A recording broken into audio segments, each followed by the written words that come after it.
everyone, my name is Rizalyn Saavedra and today I will present to all of you the 4 classification of sounds in the English language, the manners of articulation of the sound in the English language, and the place of articulation of sounds in the English language. The 4 classification of sounds in the English language. Vowels.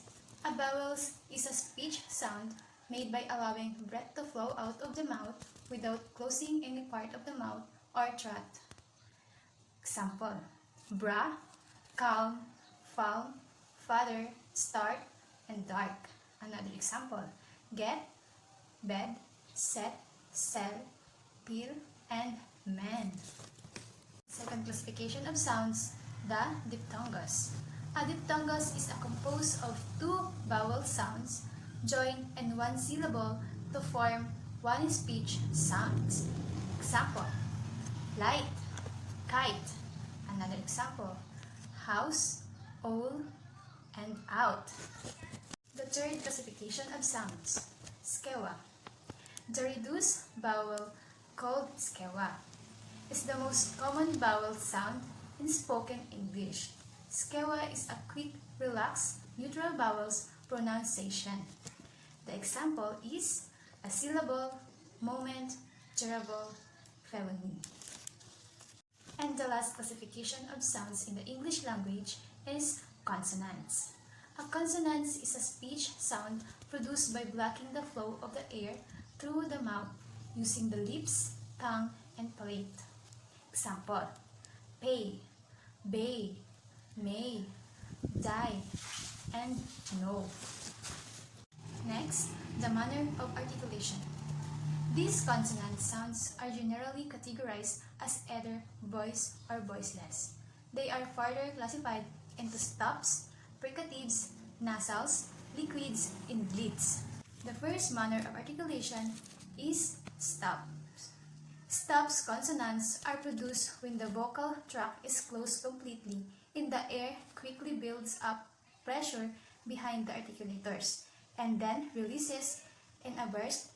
Hence, it is otherwise known as plosives.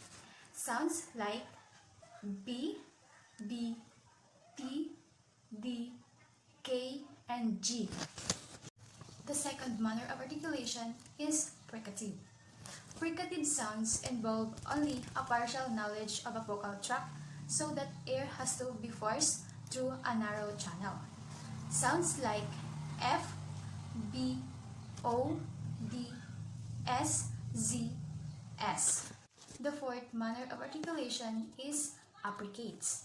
When stop consonants mix with fricative consonants, affricates consonant starts as stop sounds, with air building up behind an articulator, which then release through a narrow channel as a fricative instead of a clean burst as a stop do.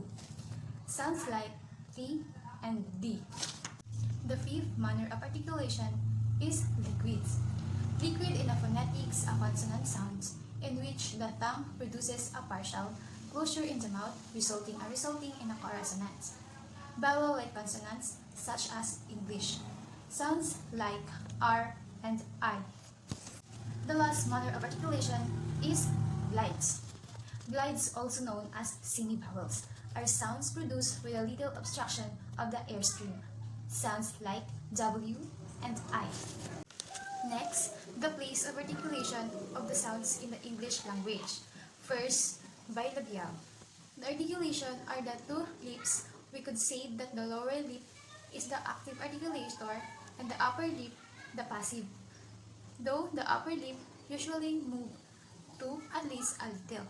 Sounds like P, B, and M. The second is the labiodental. The lower lip is the articulator and the upper teeth are the passive articulator. English labiodental sounds include F and B. The third, dental.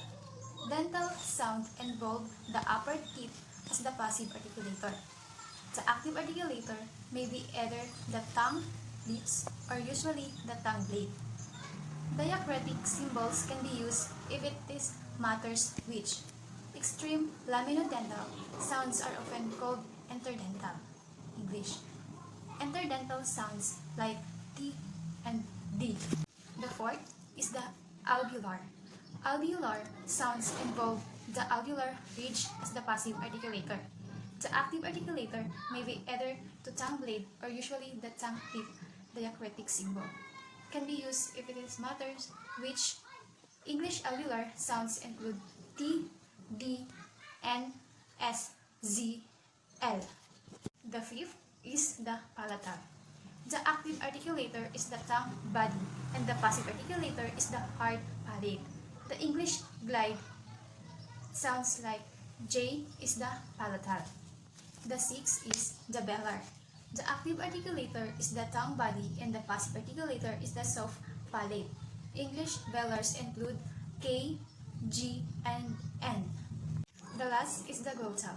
Glottal sounds are made into larynx and H the vocal cords are open, but close enough together that air passing between them creates friction noise.